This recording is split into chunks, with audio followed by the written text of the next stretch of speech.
এই পর্বে আমরা জানব রিপিটেশন কি এবং ভিজুয়াল অ্যাপিলিং কি। এই টার্মসগুলো অনেকটাই টেকনিক্যাল বিষয়। আপনার রিপিটেশন বলতে মূলত বোঝানো হয় আপনার এক একটা টপিক, ইন্ডিভিজুয়াল স্টাইল বা এক একটা স্কিমকে আপনার রিপিট করানো।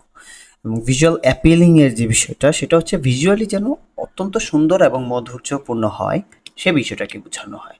সো অলরেডি আমরা আমাদের এন্টায়ার ডিজাইন প্রসেসে ভিজুয়াল অ্যাপিলিং এর যে বিষয়টা এবং রিপিটেশনের বিষয়টা ইমপ্লিমেন্ট করেছি। এখন আপনাদেরকে জাস্ট বোঝানোর যে বিষয়টা, সেটা বাকি রয়ে গেল। যেমন দেখো, ধরুন আমি এন্টায়ারলি আমার এখানে রিপিটেশন এই স্টাইলটাকে আমি রিপিট করেছি, বারবার রিপিট করেছি।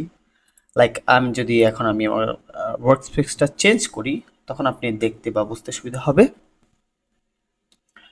এই যে আমি হেডে ওয়ান স্টাইলটা ইউজ করেছি এখানে, অ্যাট দ্য সেম টাইম আমি এই স্টাইলটাকে আবার এখানে ইউজ করেছি, এবং এখানেও প্রত্যেকটা টাইটালিক ইতে। এবং সেকেন্ড অফ অল, যেটা হচ্ছে আমার হেডার থ্রি স্টাইল, সেটাকেও আমরা রিপিট করেছি বিভিন্ন টার্মে। যেমন এখানে ফিচার্সের মধ্যে করেছি, এখানে ই কমার্স সার্ভিসে করেছি, এখানে বিটুবিতে করেছি। সো এই টার্মসগুলি ইউজ করা হয়েছে। At the same time visual appealing মানে ভিজুয়ালি আপনার যথেষ্ট মাধুর্যপূর্ণ কিনা এবং সৌন্দর্যটা ফুটে উঠছে কিনা, ওই বিষয়টা আশা করি আমরা কাজ করার সময় খেয়াল করেছি এবং যথেষ্ট চেষ্টা করেছি যে কাজটা যেন পারফেক্ট হয়। সো ওভারঅল যেই বিষয়টা, সেটা একটা কনসিস্টেন্সির উপর দিয়ে চলে যাওয়াটাকে মূলত বোঝায় রিপিটেশন। এবং আই হোপ দ্যাট এই টেমপ্লেটটা অনেকটাই রিপিটেশন এর ডায়াগ্রাম বা স্ট্রাকচার ফলো করেই করা হয়েছে। At the same time as my experience আমি বলতে পারি যে না, এটা একটা খুব স্ট্যান্ডার্ড টেমপ্লেট হয়েছে।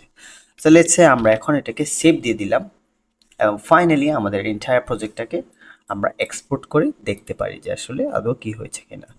সো এক্সপোর্টের জন্য আমার যা করণীয় তা হচ্ছে যে এখানে export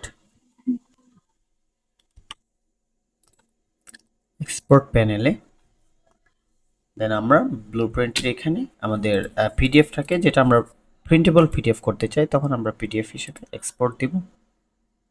at the same time আমাদের কোয়ালিটিটা শোর করব যে আমরা পেজেস দিব এন্টায়ারলি।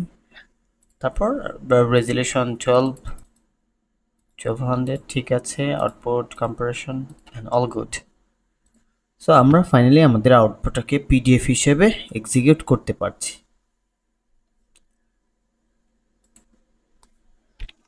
এবং দেখার চেষ্টা করব যে আসলে আমাদের আউটপুটটা ফাইনালাইজড ভার্সন হিসেবে ঠিক আছে কিনা।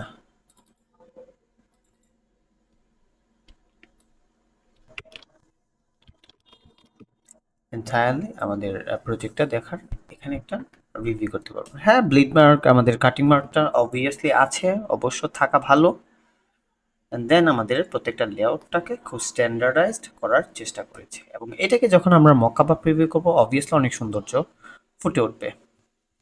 আই হোপ দ্যাট এন্টায়ার প্রজেক্টটা আপনাদের কাছে খুবই সুন্দর এবং মাধুর্যপূর্ণ লাগলো এবং সিম্পল লাগলো। যথেষ্ট চেষ্টা করেছি সিম্পল রাখার, এবং আপনারাও খুব ক্লিনিং এবং মিনিংফুল প্রজেক্ট অবভিয়াসলি করার চেষ্টা করবেন।